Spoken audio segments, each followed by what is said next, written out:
এই ময়দানে যদি হিন্দু বৌদ্ধ খ্রিস্টান অমুসলিমরা বসে তারাও কি জান্নাতি? রাসূল আমার বলেন হ্যাঁ সাহাবীরা শোনো, তারাও জান্নাতি। সুবহানাল্লাহ কন্না। সাহাবা একরামের মনের মধ্যে একটু খটকা লাগলো, ইয়া রাসূলুল্লাহ অমুসলিমরা বসলেও জান্নাতি? বলে হ্যাঁ। বলে ইয়া রাসূলুল্লাহ কিভাবে সম্ভব? সময়ের দৃষ্টি কুরআন ও সুন্নাহর কথা বলে, কিন্তু আমরা তো জান্নাতে যাওয়ার আশাই এই ময়দানে বসছি, কি ঠিক না? এটা তো জান্নাতের বাগান। এই ময়দানে যারা বসবে তারা সব জান্নাতি। সুবহানাল্লাহ কইবেন না? বলে এটা জান্নাতের বাগান, এই বাগানের মধ্যে যারা বসবে তারা সব জান্নাতি হবে। আমার কথা না, আমার রাসূলের কথা। সাহাবায়ে কেরাম বললেন ইয়া রাসূলুল্লাহ এই ময়দানে যদি হিন্দু বৌদ্ধ খ্রিস্টান অমুসলিমরা বসে তারাও কি জান্নাতি? রাসূল আমার বলেন হ্যাঁ সাহাবীরা শোনো, তারাও জান্নাতি। সুবহানাল্লাহ কন্না। সাহাবায়ে কেরামের মনের মধ্যে একটু খটকা লাগলো, ইয়া রাসূলুল্লাহ অমুসলিমরা বসলেও জান্নাতি? বলে হ্যাঁ। বলে ইয়া রাসূলুল্লাহ কিভাবে সম্ভব? আমার রাসূল বলতেছে শোনো, এই ময়দানে বসার পর কোরআন হাদিসের আলোচনা শোনার পরে দিলটা নরম হয়ে যায়, যদি বান্দা যদি কালেমা পড়ে, তওবা করে, বলে তুমি 50 বছর হায়াত পাইছো, 50 বছর ইবাদত বندگی করছো, তোমার আমলনামায় অনেক নেকি, কিন্তু পাশাপাশি গুনাহও আছে। কি আছে? যেই ব্যক্তিটা এই ময়দানে বসে দিল নরম হয়ে তওবা করে কালেমা পড়বে, ওই অবস্থায় যদি ওই ব্যক্তিটার ইন্তেকাল হয়, বলে তুমি জান্নাতে যেতে দেরি হবে, ওই ব্যক্তিটার জান্নাতে যেতে দেরি নাই। কেন? তার আমলনামায় কোনো গুনাহই নাই। তার মানে আল্লাহ রাসূল বুঝাইলেন যে এই ময়দানটা এত দামি, এখানে যেই বসবে সেই জান্নাত। সুবহানাল্লাহ কোন না? এই ময়দানে যেই বসবে সেই জান্নাতি, এতে সন্দেহ নাই। আর আমরা যারা বসছি এতে কি সন্দেহ হয় যে আমরা জান্নাতি হই নাই? জান্নাতের বাগানে যারা বসবে তারা সব জান্নাতি হয়ে যাবে। জান্নাতি মানুষ ছাড়া জান্নাতের বাগানে বসার কারো ক্ষমতা নাই। কথা বলেন? পার্কে, সাধারণত একটা পার্কের উদাহরণ দেই, পার্কে যারা ডিউটিতে থাকে, ডিউটি পার্ক যাদের আন্ডারে থাকে, যারা দেখাশোনা করে, ওদের কি কোনো টিকিট লাগে? কেন?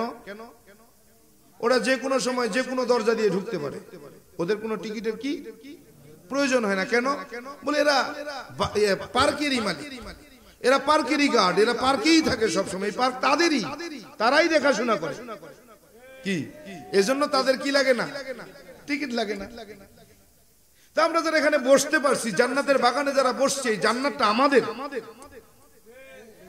এই জান্নাতটা কার? আমাদের। অতএব এই জান্নাতে যাওয়ার জন্য আর কোনো টিকিটের প্রয়োজন হয় না, কারণ এই জান্নাতের মালিক আমরাই। এই জান্নাতে ঢুকবো আমরা, বেরোবো আমরা, যেভাবে খুশি সেভাবে বসবো, যেখানে খুশি সেখানে বসবো, কারো বাধা দেওয়ার ক্ষমতা নেই। কথা বলেন? হাজির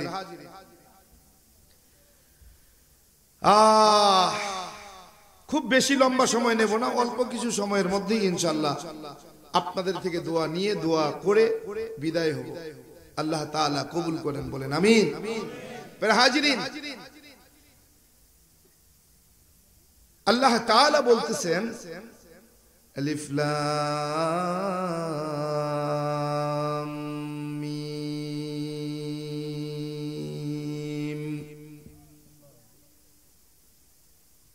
এটা এক একটা কোড, এই শব্দের কোনো উত্তর হয় না, জবাব হয় না, কোনো তাফসীর হয় না, কোনো ব্যাখ্যা হয় না। বলে কেন? বলে দুনিয়ার জমিনে ব্যবসায়ীরা যখন ব্যবসা করে, ব্যবসায়িক মাল মোকাম থেকে নিয়ে এসে দোকানে উঠায়, দোকানে উঠার সঙ্গে সঙ্গেই কিন্তু এই মালটা আবার বিক্রি করে না। কথা কন? কেন? বলে এই মালের গায়ে এখনো কোড বসানো হয় নাই। এই মালটা কত দিয়ে কেনা, কত লাভে বিক্রি করতে হবে, এটা কোড বসানো হয় নাই। বলে কোড কি? বলে এটা কোড মালের গুরুত্ব, মালের দাম, কোন মালের দাম কত, এটার কি এটার একটা কোড। আল্লাহ তাআলা বলতেছেন কোরআনটা এমন একটা দামি দামি গ্রন্থ, দামি মহাগ্রন্থ, এটার গুরুত্ব বোঝানোর জন্য আমি আল্লাহ তাআলা জায়গায় জায়গায় জায়গায় জায়গায় কোড ব্যবহার করছি। কোড, দুনিয়ার ব্যবসায়ীরা মালের গায়ে কোড লাগাইয়া, এই কোডের মালিক, এই কোডের অর্থটা শুধু মালিক জানে, কোনো কর্মচারী জানে না। ঠিক কিনা? বলে এই কোডের দামটা, কোডের অর্থটা শুধু মালিক জানে। বলে এই মালটা কত দিয়ে কিনলাম, কত লাভে এটার গায়ে লিখলাম।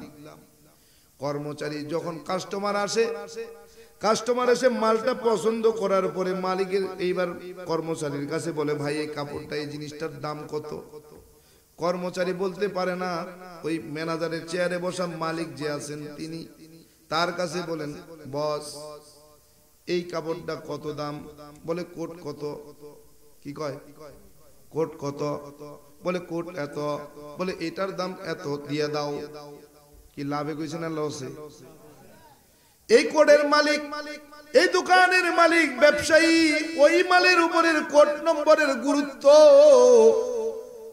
ওই গুরুত্বটা কেবল মাত্র মালিক বোঝে।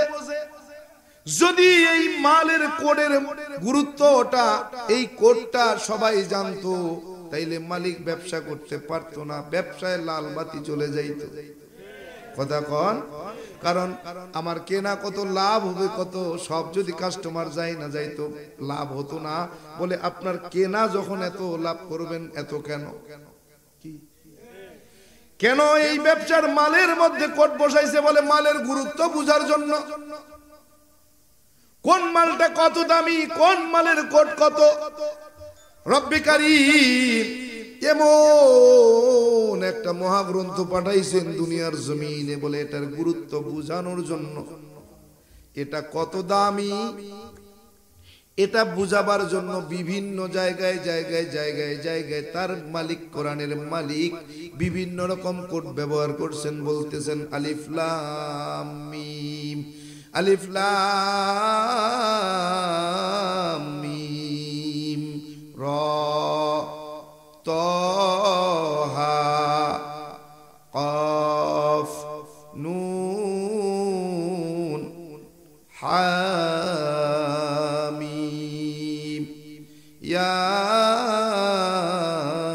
ইয়াসিন। আল্লাহু আকবার। বিভিন্ন জায়গায় এরকম কোড ব্যবহার করে কোরআনের গুরুত্বটা বুঝাইছেন। বলে এই কোডগুলোর অর্থ শুধুমাত্র আমি মালিক ছাড়া দুনিয়ার কেউ জানে না, একমাত্র আমি জানি। কেন কেন? বলে এই কোডগুলো যদি দুনিয়ার মানুষ জেনে যাইতো, বেঈমানেরা জানতো, এই কোরআনটাকে ভুল প্রমাণ করে দিত। কথা কন?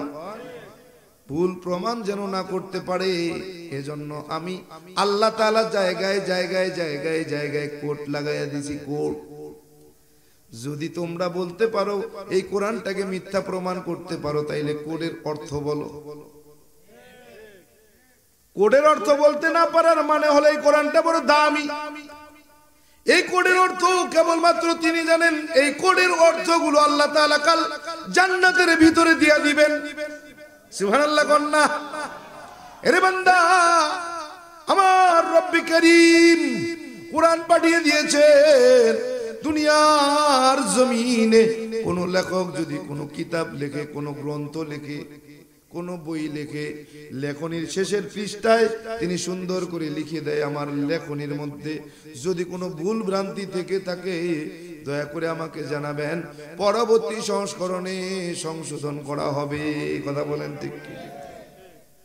কিন্তু মহান রব্বে কারীম এমন একটা মহাগ্রন্থ পাঠাইয়া দিলেন, যার পৃষ্ঠার শেষে নয় বরং শুরুতেই জানিয়ে দিতেছেন যালিকাল কিতাব, এমন একটা মহাগ্রন্থ লা রাইবা ফি, যার মধ্যে ভুল নাই, সন্দেহ নাই। সন্দেহ করলে বান্দা তোমার ঈমান নাই। হুদাল লিল মুত্তাকিন, এই কোরআন দ্বারা, এই মহাগ্রন্থ তাদেরকে দিক নির্দেশনা দিবে, তাদেরকেই পথ দেখাবে।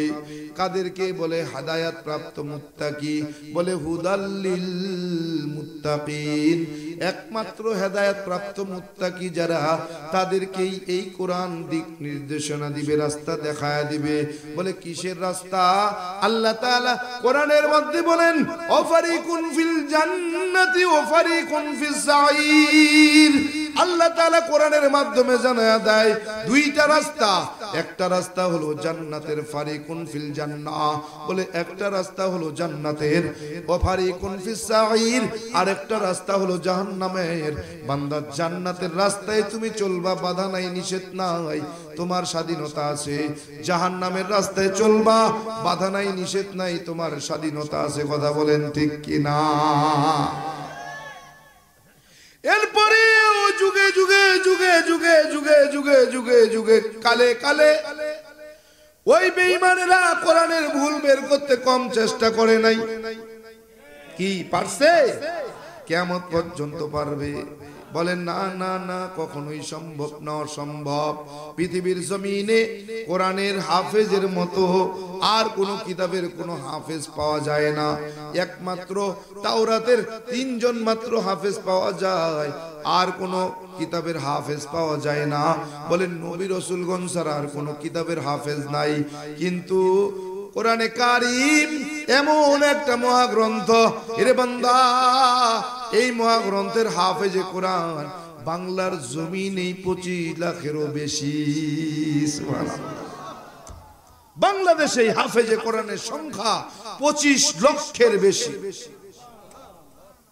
পৃথিবীর অন্য দেশগুলো বাদ দিয়ে দিলাম।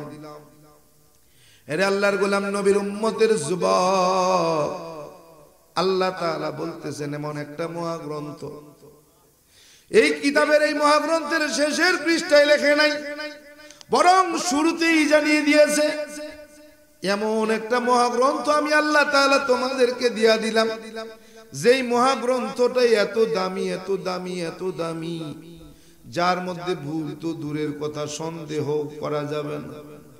কি? এরপরেও যুগে যুগে কালে কালে বেঈমানেরা কোরআনের ভুল বের করার চেষ্টা কম করে না। যখন কোরআন নাজিল হইতেছে মক্কার জমিনে, আল্লাহর নবী যখন কাবার গায়ে গায়ে লিখতেছে কোরআনের কারীমের আয়াতগুলো, কোরআনের আয়াতগুলো লিখতেছে কাবার শরীরে, কাবার গায়ে। এক পাশে লিখছেন সূরা আল কাউসার, ইন্না আতাইনাকাল কাউসার ফাসাল্লি লিরাব্বিকা ওয়ানহার ইন্না শানিআকা হুয়াল আবতার। এক পাশে কাবার গায়ের মধ্যে লেখা রাখছে। মক্কার জমিনের বেঈমানেরা দেখে দেখে কয়, দেখছো দেখছো মুহাম্মদ কত বড় পাগল, কত বড় পাগল। এইটা নাকি আল্লাহর কোরআন, আল্লাহর কালাম। যে মুহাম্মদ লেখা পড়াই জানে না, একজন উম্মি মানুষ, তার উপরে নাকি তার আল্লাহ আবার কোরআন নাজিল করে বিশ্বাস করা যায়। নাউজুবিল্লাহ। দেখছো নি কত বড় কি মূর্খ। এইটা নাকি আল্লাহর কালাম। এরকম ছন্দ তো আমরা বুড়ি বুড়ি হাজারে হাজারে লক্ষে লক্ষে বানাতে পারি। এই কাহিনী কল্পনা কাহিনী, আর ছন্দগুলো কল্পনা কাহিনী ছাড়া আর কিছু হতে পারে না। কিন্তু আমার নবী তো পড়তেই জানে না, কোনদিন মাদ্রাসায় পড়ে নাই, স্কুল কলেজ ভার্সিটিতেও যায় নাই। কেমন একটা অবস্থা হয়ে গেল, বলে মক্কার জমিন থেকে 3 মাইল উত্তরে, কোথায়? মক্কার জমিন থেকে 3 মাইল উত্তরে জাবালে নূর নামক পাহাড় হীরা গুহার ভিতরে বসে বসে, একদিন নয়, 2 দিন নয়, যেই দিন 23 বছর বয়স পূর্ণ হয়েছে, ওই দিন থেকে নিয়ে 40 বছর বয়স পর্যন্ত আল্লাহর নবী মুহাম্মদ আরবি মুহাম্মদুর রাসূলুল্লাহ সাল্লাল্লাহু আলাইহি ওয়া আলিহি ওয়া সাল্লাম জাবালে নূর হীরা গুহার ভিতরে বসে বসে ধ্যানমগ্ন ছিলেন। আল্লাহর কাছে বলতেছেন, আয় রব, এই গ্লানি যুক্ত সমাজকে গ্লানি মুক্ত বানায়া দেন। কি দোয়া করছেন? আয় রব, এই অন্ধকার আচ্ছন্ন সমাজকে অন্ধকার মুক্ত করে দেন। যেই দিন 40 বছর পূর্ণ হলো, মক্কার জমিন থেকে 3 মাইল উত্তরে জাবালে নূর হীরা গুহা নামক পাহাড়ের গর্তের মধ্যে 21 রমজান দিবাগত রাত্রিতে, 20 রমজান দিবাগত রাত্রিতে অর্থাৎ 21 রাতে, বেজর রাত কি 10 আগস্ট 20 রমজান দিবাগত রাত্রিতে হীরা গুহার মধ্যে জিবরাইল আমিন চলে আসলেন। সশরীরে জিবরাইল আমিন যখন হীরা গুহার ভিতরে প্রবেশ করেছেন, আমার রাসূল দেখেই ভয় পেয়ে গেছে। মানান্তা, আপনি কে? আগন্তুক, আপনার পরিচয় কি?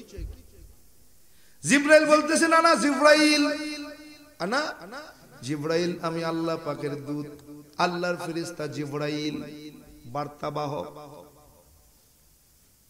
বলে কেন আসছেন? বলে আজকে আপনার নবুয়তের সিলমোহর নিয়ে আসছি। আল্লাহ তাআলা আজকে আপনাকে নবুয়তের সিলমোহর দান করেছেন। সুবহানাল্লাহ। নবুয়তের সিলমোহর দিয়া দিলেন। জিবরাইল আমিন বলতেছেন, ইকরা, হে রাসূল করুন। আমার নবী বলতেছেন, আনা বিকারীম, আমি পড়তে জানি না, আমি পড়তে জানি না। জিবরাইল আমিন বুকের সঙ্গে জড়াইয়া ধরে এক চাপ দিয়া ছাইরা দিলেন। জিবরাইল আমিন বলতেছেন, ইকরা। দ্বিতীয়বার আমার নবী বলেন, আনা বিকারীম, আমি পড়তে জানি না। দ্বিতীয়বার বুকে জড়াইয়া চাপ দিয়া ছেড়ে দিলেন, বলতেছেন, ইকরা। তৃতীয়বার আমার নবী বলতেছেন, আনা বিকারীম, আমি পড়তে জানি না। তৃতীয়বার বুকের সঙ্গে জড়াইয়া চাপ দিয়া ছেড়ে দিলেন। জিবরাইল আমিন বলতেছেন, ইকরা বিসমি রাব্বিকাল্লাযী খলাক। এ নবী পড়ুন আপনার রবের নামে, যিনি আপনাকে সৃষ্টি করেছেন। সুবহানাল্লাহ কইবেন না? কি বলছেন এবার? পড়ুন, যিনি আপনাকে সৃষ্টি করেছেন। আমার নবী পড়া শুরু করে দিলেন। যেই নবী আনা বিকারীম উম্মি ছিলেন, যেই নবী কোনোদিন মাদ্রাসায় পড়েন নাই, স্কুল কলেজ ভার্সিটিতে পড়েন নাই, ওই নবী এবার পড়া শুরু করে দিলেন। ইকরা বিসমি রাব্বিকাল্লাযী খলাক, খলাকাল ইনসানা মিন আলাক, ইকরা রাব্বুকাল আকরাম, ইকরা রাব্বুকাল আকরাম, আল্লামাল আল্লাযী আল্লামা বিল কলাম। আল্লাহর নবী পড়তে শুরু করে দিলেন। এমন ভাবে পড়তে শুরু করলেন, 5 আয়াত একটানা শুনায়া দিলেন। জিবরাইল আমিন চলে গেলেন। আমার নবী হীরা গুহা থেকে ঘরের মধ্যে ফিরে আসলেন। এসে খাদিজা রাদিয়াল্লাহু তাআলা আনহাকে ডাক দেয়া কয়, খাদিজা রে, আল্লাহ তাআলা আমাকে নবুয়তের সিলমোহর দান করেছে। আজকের থেকে আল্লাহ তাআলা আমাকে নবী ঘোষণা দিয়েছে। আম্মা জান খাদিজা রাদিয়াল্লাহু তাআলা আনহা খুশিতে বাগ হয়ে গেছে। কিন্তু আল্লাহর নবী বলে, ও খাদিজা, কোথায় কম্বল দিয়ে আমাকে ঢাকো, আমার শরীরের কম্পন ঠান্ডা হয় না। আমার নবীর জ্বর এসে গেছে, শুয়ে রইছেন, কম্বল মুড়া দিয়েছেন। কম্বলের ভিতর থেকে গুনগুনায়া আমার নবী কান্না করতেছে। আম্মা জান খাদিজা যায় কয়, নবী আমার, কেন কান্না করেন গো নবী? কি হয়েছে? আপনি না নবুয়ত পেয়েছেন, আল্লাহ না আপনাকে নবুয়ত দান করেছে, এরপরেও কেন কান্না করতেছেন ও নবী? এজন্য কি কান্না করেন? আজকে যদি আপনার আব্বা বেঁচে থাকতেন, আপনার আব্বা বড় খুশি হইতেন। আমার নবী কইন, না রে খাদিজা না। বলে, তাইলে কি আম্মা জানের জন্য কান্না করেন? বলেন না। বলে, কেন কান্না করেন? ও নবী, আমি আপনার বিবি, আমি যদি আপনার কাছে ইসলাম গ্রহণ না করি, তাইলে মানুষের কাছে ইসলাম কেমনে প্রচার করবেন? এজন্য। বলেন না। বলে, ইসলাম প্রচার করার জন্য ধন সম্পদ নেই, এজন্য। ও নবী, শুনে নেন, জেনে নেন, আপনার কাছে আসার আগেও আমি 2 জন স্বামী হারাইছি, 2 জন স্বামীর সম্পদ আমার কাছে আছে। ও নবী, ওই 2 জন স্বামীর সব ধন সম্পদ আমি আপনার দ্বীনের জন্য কোরবানি করে দিলাম। নবী আমার কান্না থামে না, কান্না থামে না। আরে আম্মা জান খাদিজা বলেন, আর নবী আমার বুঝেছি আমি ইসলাম গ্রহণ করি না, ঘরের বিবি যদি আপনার কাছে কালেমা গ্রহণ না করি বাইরে কেউ কালেমা গ্রহণ করবে না। ও নবী আর দেরি করিয়েন না, তাড়াতাড়ি আমারে পড়ায়া দেন লা ইলাহা ইল্লাল্লাহু মুহাম্মাদুর রাসূলুল্লাহ। আম্মা জান খাদিজা রাদিয়াল্লাহু তাআলা আনহা কালেমা পড়ে মুসলমান হয়ে গেলেন। ইসলামের সর্বপ্রথম ইসলাম গ্রহণকারী মুসলমান আম্মা জান খাদিজা রাদিয়াল্লাহু তাআলা আনহা মুসলমান হয়ে গেলেন। আমার নবী এইভাবে ইসলাম প্রচার করতেছেন, কাবার গায়ে লিখছেন সূরা আল কাউসার। ওই বেঈমানেরা দেখে বলে যেই নবী যেই মুহাম্মদ লেখা পড়াই জানে না, ওই মুহাম্মদের উপরে নাকি তার আল্লাহ কোরআন নাজিল করে বিশ্বাস করা যায় না, মশকরা করে। এরে বান্দা, এক সময় আম্মার নবীকে ডাক দিয়ে কয় মুহাম্মদ। এরকম ছন্দ আমরা হাজারে হাজারে লক্ষয় লক্ষয় তৈরি করতে পারি। আল্লাহ তাআলা কয় নবী টেনশনের কোনো কারণ নাই। আল্লাহ তাআলা ওই নাজিল করে জানাইয়া দিলেন। জিবরাইল আমিন আইসা ডাক দিয়া বলেন, ও নবী আপনি চ্যালেঞ্জ গ্রহণ করেন। ফা ইল্লাম তাফআলু ওয়া লাম তাফআলু ফাত্তাকুন নারুল্লাতী ওয়াকুদুহান নাস ওয়াল হিজারা। ও নবী চ্যালেঞ্জ গ্রহণ করেন, যদি তোমরা পারো, যদি তোমরা পারো কোরআনের এরকম ছোট্ট একটা সূরা, সূরা কাউসার, এরকম 3 লাইনের একটা ছন্দ বানায়া দেখাও, যদি তোমরা পারো। ওয়ালাং তাফালু, আল্লাহ কয় কখনোই তোমরা তা পারবে না। কে চ্যালেঞ্জ করছে? আল্লাহ প্রথমে বলছেন যদি তোমরা পারো বানায় দেখাও, আবার বলতেছেন কখনোই তোমরা তা পারবে না। যদি তোমরা না পারো ওই জাহান্নামের আগুনকে ভয় করো, যেই জাহান্নামের আগুন আমি মানুষ আর পাথর দিয়া জ্বালাবো, বলে ওই আগুনকে তোমরা ভয় করো। এরে বান্দা, ওই মক্কার জমিনের বড় বড় কাফেররা, আবু জেহেল, উতবা, সাইবা, আবু সুফিয়ান, এই বেঈমানেরা আমার নবীর সঙ্গে চ্যালেঞ্জ দিয়া দিল, বলে এরকম ছন্দ আমরাও বানাতে পারি। বলে চ্যালেঞ্জ গ্রহণ করলাম, যদি পারেন সূরা কাউসারের মতো 3 লাইনের একটা ছন্দ বানায়া দেখান। বলে কোনো ব্যাপার না। ওই সময়ের মক্কার জমিনের সব থেকে বড় কবি, সাহিত্যিক, দার্শনিক, লেখক, গবেষক সবগুলো এক করা হলো। বলে এরকম মোহাম্মদ চ্যালেঞ্জ করছে, 3 লাইনের ছন্দ বানায়া দেখাও। বলে কোনো ব্যাপার না। বলে ঠিক আছে বসে যাও। 1 দিন যায়, 2 দিন যায়, 3 দিন যায়, 5 দিন যায়, 7 দিন যায়, 15 দিন যায়। বলে না না হয় না। বলে 15 দিন পরে ওই সময়ের সব থেকে বড় কবি, সাহিত্যিক একটা লাইন বানাইছে।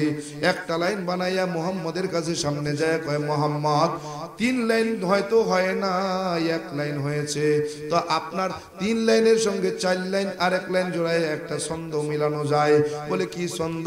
বলে আপনার আল্লাহ তাআলা যা জানাইছেন 3 লাইনের একটা ছন্দ। বলে কি? বলে ইন্না আতাইনাকাল কাউসার ফাসাল্লি লিরাব্বিকা ওয়ানহার ইন্না শানিআকা হুয়াল আবতার হাদাল কালামি লাইসা মিনাল বাশার। আল্লাহু আকবার। একটা লাইন বানাইছে, তাও তাদের পক্ষে যায় না, তাও মুহাম্মদের পক্ষে। সুবহানাল্লাহ। কি লিখলেন? বলে হাদাল কালাম লাইসা মিনাল বাশার। এটা এমন একটা ছন্দ, এটা মুহাম্মদের কল্পনা কিচ্ছা কাহিনী নয় রে, এটা সরাসরি আল্লাহ তাআলা থেকে নাজিল হওয়া ছন্দ। সুবহানাল্লাহ। মক্কার জমিনের বেঈমানেরা কোরআনের ভুল বের করতে পারে নাই। যুগে যুগে কালে কালে কালে কালে কম বেঈমানেরা এই কোরআনের ভুল বের করতে যায় নাই, বরং কোরআনের ভুল বের করতে যাইয়া যাইয়া তারা নিজেরা নিজের ভুল বের করে কালেমা পড়ে মুসলমান হয়েছে। ও কম নাই, ঠিক কি না? ডক্টর মরিস বুখাইলি এই তো সেদিন কালেমা পড়ছে। 1400 বছর আগে আবু জাহেলের সামনে আমার নবী শাহাদাত আঙ্গুলের ইশারায় 4 2 খণ্ড করেছে। কি ঠিক না? সুবহানাল্লাহ। চাচা আবু জাহেল ডাক দিয়ে কয় মুহাম্মদ সত্যি কি তুমি আল্লাহর নবী? হ্যাঁ। বলে মুহাম্মদ সত্যি তুমি যদি আল্লাহর নবী হও, যদি তুমি ওই চাঁদকে শাহাদাত আঙ্গুলের ইশারায় দুই খণ্ড করে দিতে পারো, আমি চাচা তোমার কাছে কালেমা পড়ে মুসলমান হয়ে যাব। কয় চাচা সত্যি তো? বলে হ্যাঁ সত্যি। ওয়াদা? ওয়াদা। পাক্কা? পাক্কা। পাহাড়ের চূড়ায় উঠে আবু জাহাল আমার নবীকে ডাক দিয়ে কয়, মুহাম্মদ দেখাও যদি তুমি সত্যই আল্লাহর নবী হও, শাহাদাত আঙ্গুলের ইশারায় চাঁদকে দুই খণ্ড করে দেখাও। আমার নবী কয়, চাচা সত্যি তো? কালেমা পড়বেন? বলে হ্যাঁ। বলে পাক্কা? বলে হ্যাঁ। সত্যি? বলে হ্যাঁ। বলে ঝামেলা নাই? কয় না। কালেমা পড়বেন? বলে হ্যাঁ।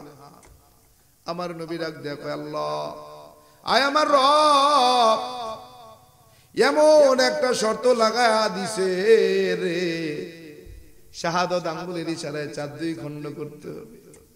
আল্লাহ আপনি তো জানেন আমার কোনো ক্ষমতা নাই, সব ক্ষমতা আপনার। আয় রব আমার শাহাদাত আঙ্গুল আমার নয় রে, এই শাহাদাত আঙ্গুল আপনার কুদরতের শাহাদাত আঙ্গুল। আয় আল্লাহ এই শাহাদাত আঙ্গুলের ইশারায় চাঁদকে দুই খণ্ড কইরা দেন।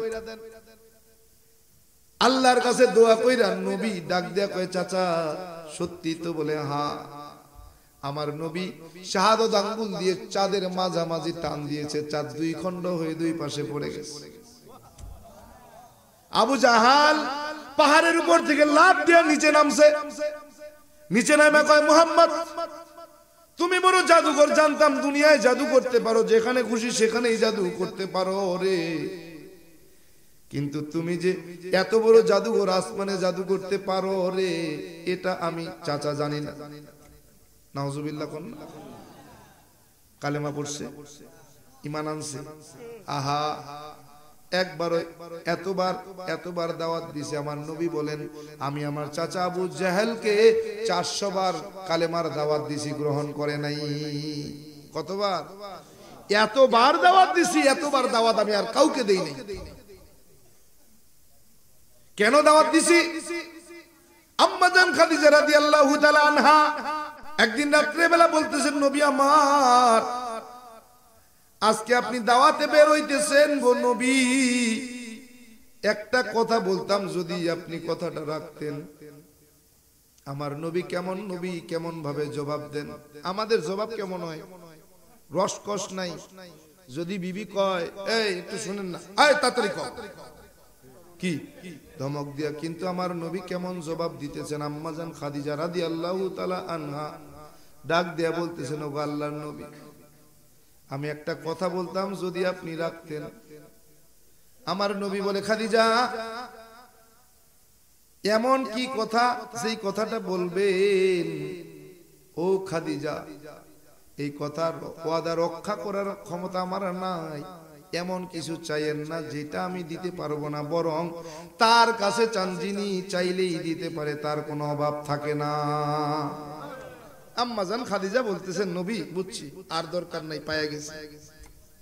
চিন্তা করছে, কয় নবী আমার পায়া গেছি। আমার নবী ডাক দেয়া বলে, খাদিজা বলেন না কি বলতে চাইছিলেন, কি আমার কাছে চাইছিলেন, আপনি একটু বলেন। আম্মা জান খাদিজা বলতেছেন, নবী আমার প্রত্যেক দিন ঘর থেকে যখন বের হয়ে যান, দাওয়াতের কাজে যখন বের হন, প্রথমবার আপনি আবু জাহেল আপনার চাচা আবু জাহেলের বাড়িতে যান। প্রত্যেক দিন আপনার চাচা আপনাকে অপমান, লাঞ্ছিত, অপমান, অপদস্থ করে। ও নবী আপনি এত অপমান অপদস্থের পরেও কেন আপনার চাচার কাছে দাওয়াত নিয়ে যান? বলে, খাদিজা রে, চাচা তো শুধু আমার চাচা না, আমার জন্মের আগেই আমি বাবাকে হারাইছি, জন্মের 6 বছর পর আমার মাকেও হারাইছি। জন্মের আগে যখন আমার বাবাকে হারাইছি আমি ছোট্ট নবী, শিশু নবী, আমি শিশু মুহাম্মদ। পাহাড়ের কিনারায় খেলি বন্ধু বান্ধব নিয়ে। সন্ধ্যা যখন হয় সব বন্ধু বান্ধবের বাবাগুলো এসে এসে সন্তানকে কাঁধে নিয়ে নিয়ে বাড়ি যায়। আমার তো বাবা নাই, আমি তো এতিম নবী। আমি ওই পাহাড়ের চূড়ায় বসে বসে কান্না করতাম, আরে আজকে যদি আমার বাবা থাকতো আমারও কাঁধে করে বাড়ি নিয়ে যাইত। বলে আমি ওই পাহাড়ের চূড়ায় বসে বসে কাঁদতাম। একদিন আমার চাচা আবু জাহেল পাহাড়ের কিনারা দিয়ে হেঁটে যায়, আমাকে দেখে আমি শিশু মুহাম্মদ পাহাড়ের চূড়ায় বসে বসে কান্না করতেছি রে। আমার কাছে গিয়া পিঠের মধ্যে হাত বুলায় আর বলে, মুহাম্মদ কান্না করো কেন? বলে, চাচা দেখেন না, সবার বাবা আছে, সবাই বাবা সন্তানকে কাঁধে করে নিয়ে বাড়ি যাইতেছে, আমার তো বাবা নাই, কে আমাকে কাঁধে করে বাড়িতে নিয়ে যাবে? বলে, খাদিজা, ওই আবু জেহেল আমার চাচা আমার পিঠে হাত বুলায় আর বলে, বাবা কাঁদিস না, কাঁদিস না, যতদিন এই মাঠে খেলতে আসবি রে, আমি চাচা তোরে বাবার আদর দিয়া কাঁধে করে বাড়িতে নিয়ে যাব। বলে, খাদিজা রে, যেই চাচা আমার বাবার দায়িত্ব পালন করেছে, ওই চাচা কাল হাসরের ময়দানে জাহান্নামী হয়ে যাবে, আমি মুহাম্মদ কিভাবে মেনে নিব? আরে খাদিজা, এর জন্য আমার চাচাকে দাওয়াত দেই, যদি আল্লাহ কবুল করে।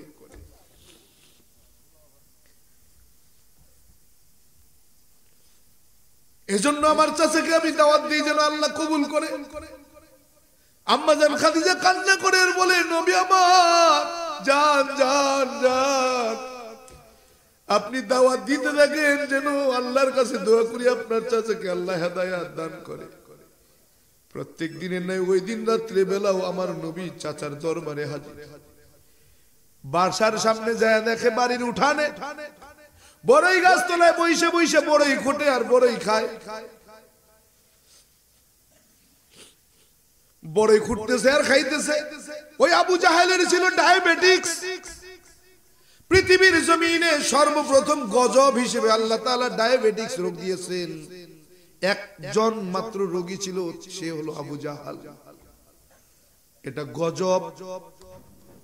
এরে বান্দা, আবু জাহাল বড়ই গাছ তলায় বইসা বইসা বড়ই খুঁটে আর বড়ই খায়। বলে, ডায়াবেটিক্সের কন্ট্রোল থাকার জন্য ইনসুলিনের প্রয়োজন নাই, ট্যাবলেটের প্রয়োজন নাই। যদি কেউ কন্টিনিউ টক বড়ই খাইতে পারে, বলে তার ইনসুলিনের প্রয়োজন হয় না, তার ট্যাবলেটের প্রয়োজন হয় না রে। ডায়াবেটিক্স তার নিয়ন্ত্রণে থাকে, শুধু টক বড়ই। আরে বান্দা, আমার নবী যায় কই, আসসালামু আলাইকা আলাল হুদা, চাচারে সালাম দিয়েছেন।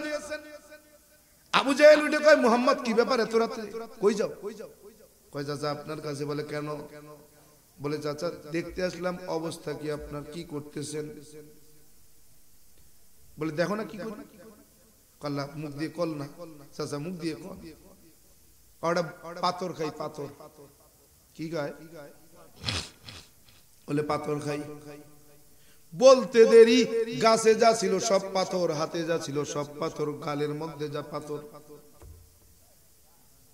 আবু জাহেল ডাক দিয়ে কয়, মুহাম্মদ তুই বড় জাদুকর, যেদিকে তাকাও সেই দিকেই জাদু হয়ে যায়। এ মুহাম্মদ, কোন জাদু মন্ত্র দিয়ে তুমি জাদু করছো রে? যদি আমাকে বলতে বলো উপকার হইতো রে। আমার নবী ডাক দিয়ে কয়, চাচা কোন জাদু মন্ত্র দিয়া জাদু করছি আপনি জানতে চান? বলে, হ্যাঁ। বলে, বড়ই গাছের পাতার দিকে তাকায়া দেখেন জাদু মন্ত্র লেখা। তাকায়া দেখে পাতা, প্রত্যেকটা পাতার উপরে লেখা আছে লা ইলাহা ইল্লাল্লাহু মুহাম্মাদুর রাসূলুল্লাহ। সুবহানাল্লাহ। আবু জাহাল তো আসলে আবু জাহাল ছিল না, আবুল হাকাম, বড় জ্ঞানীদের পিতা।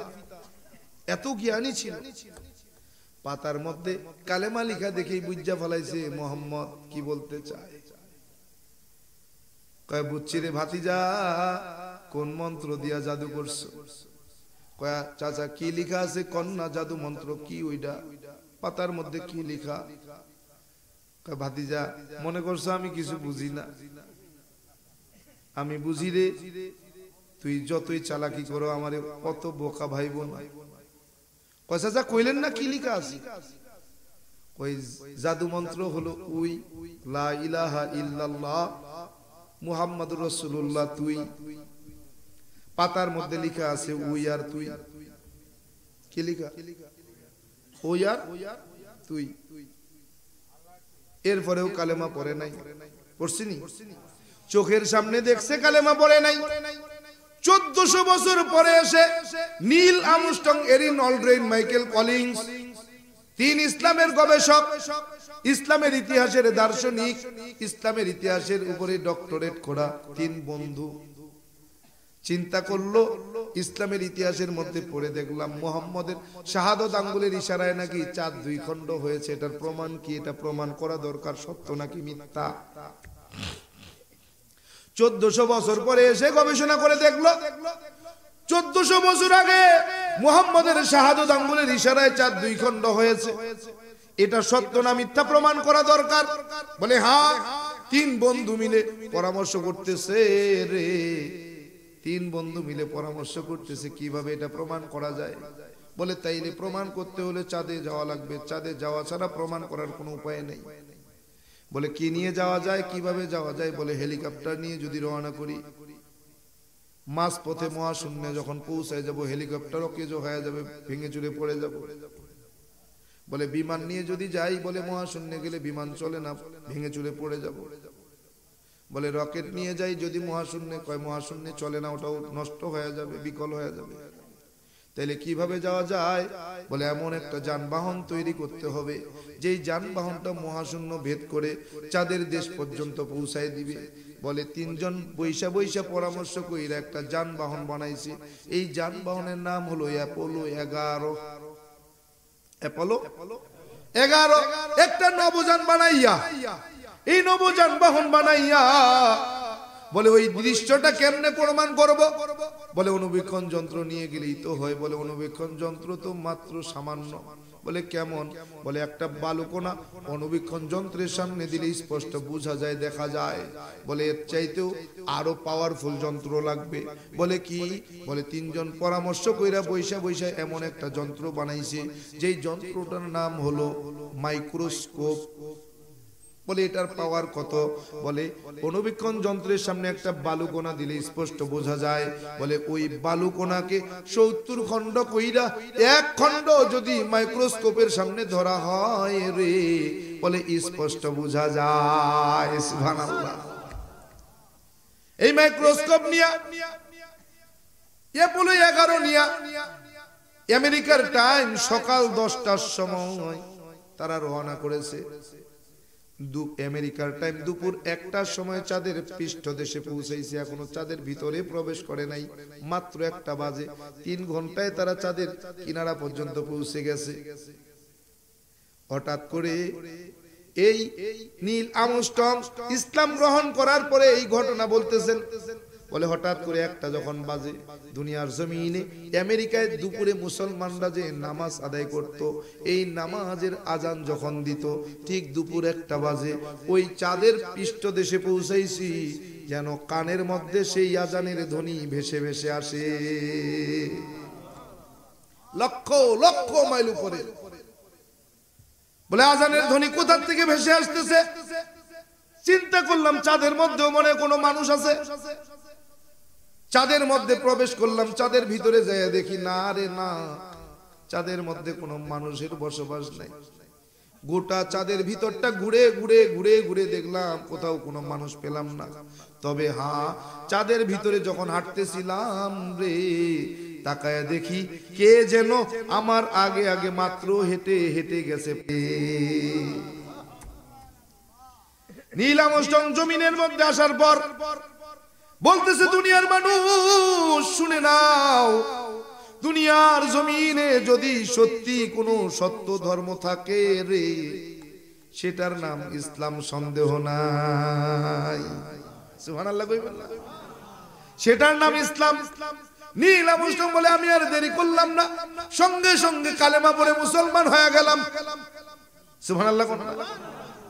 এ গোলাম, এই তো সেই দিন ফিরাউনের ধ্বংসের 3500 বছর পর। কতদিন?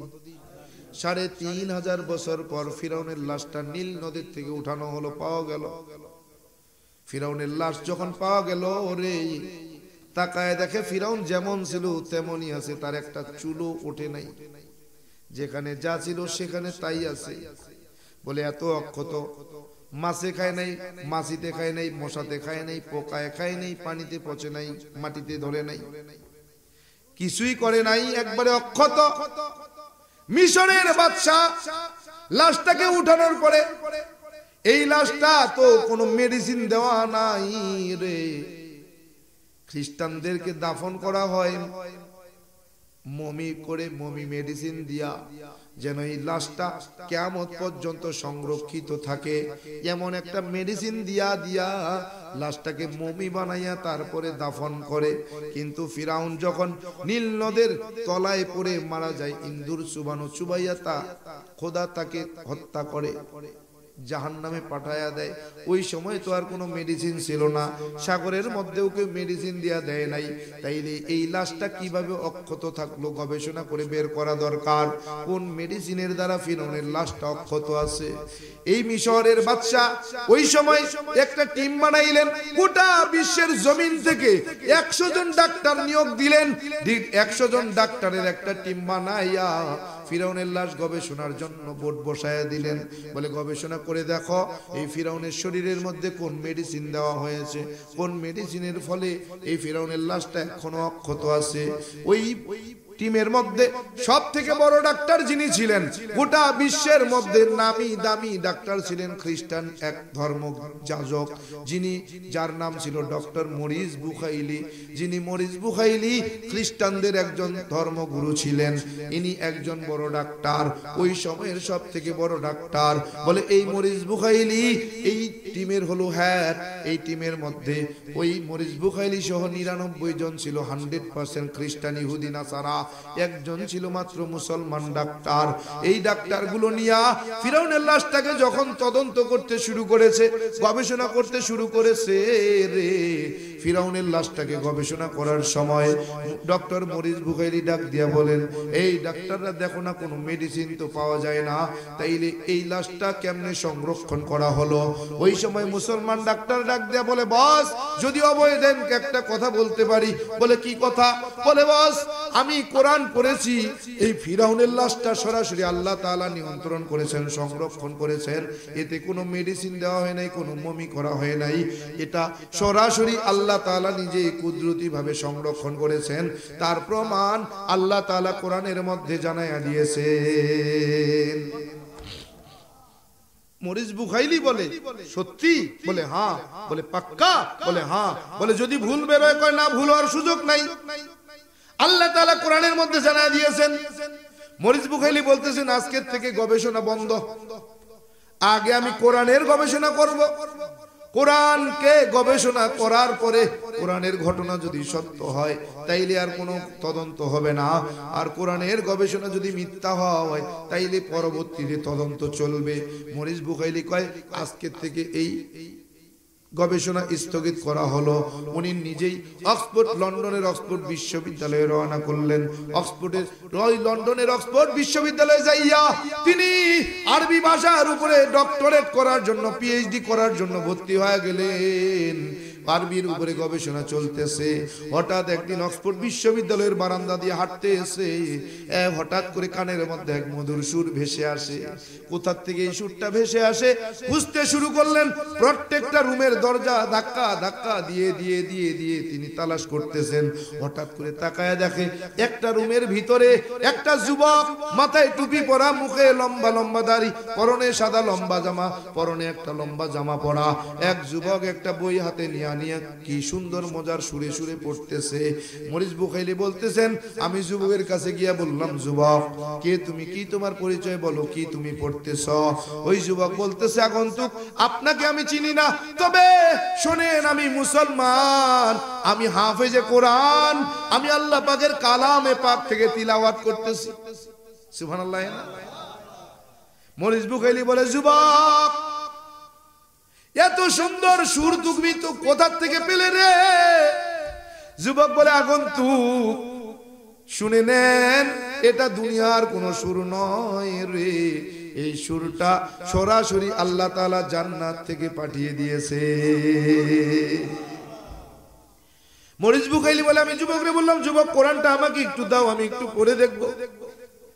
যুবক বলতেছে, লা ইয়ামাসসুহু ইল্লাল মুতাহহারুন। বলে, আগন্তুক অপবিত্র অবস্থায় কোরআন স্পর্শ করা যায় না, ধরা যায় না, পড়া যায় না। মরিস বুখাইলি বলতেছে, যুবক রে বললাম, যুবক পবিত্রতা কিভাবে হতে হয় রে?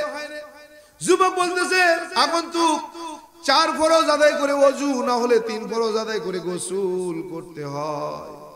বলে যুবক আর দেরি করতে চাই না, তুমি আমাকে পবিত্র বানায়া দাও। বলে যুবক আমারে নিয়ে গেলেন, গোসল করায়া দিয়া আমার হাতে কোরআনটা দিয়া দিলেন। কোরআন গবেষণা করতে করতে পড়তে পড়তে পড়তে পড়তে এক পর্যায়ে যায় দেখি রে, একবারে স্পষ্ট করে ফিরাউনের লাশের সংরক্ষণের কথা আল্লাহ তাআলা কোরআনে কারিমের মধ্যে জানিয়ে দিয়েছে। বলে আমি মরিচ বুখাইলি আর বুঝতে দেরি থাকলো না, যেটা আল্লাহ পাকের কোরআন আল্লাহ তাআলা নিজেই সংরক্ষণ করেছেন। মরিচ বুখাইলি বলেন আমি গবেষণা করতে যাই, আরে ব্রিটিশ মিউজিয়ামে 1250টা ধর্মগ্রন্থ পড়েছি, গবেষণা করেছি।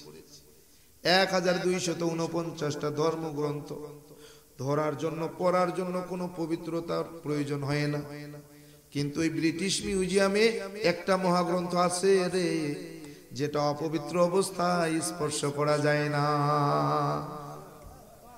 মরিচ বুখাইলি বলতেছেন 1249টা ধর্মগ্রন্থ ধরার জন্য পড়ার জন্য পবিত্র হতে হয় না, এমন একটা মহাগ্রন্থ আছে যা অপবিত্র অবস্থায় ধরা স্পর্শ করা যায় না।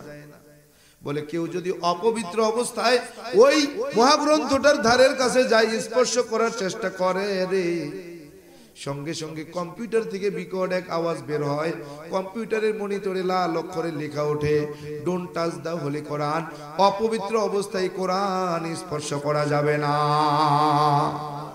মরিচ বুখাইলি বলে আমি আর দেরি করলাম না, সঙ্গে সঙ্গে কালেমা পড়ে মুসলমান হয়ে গেলাম।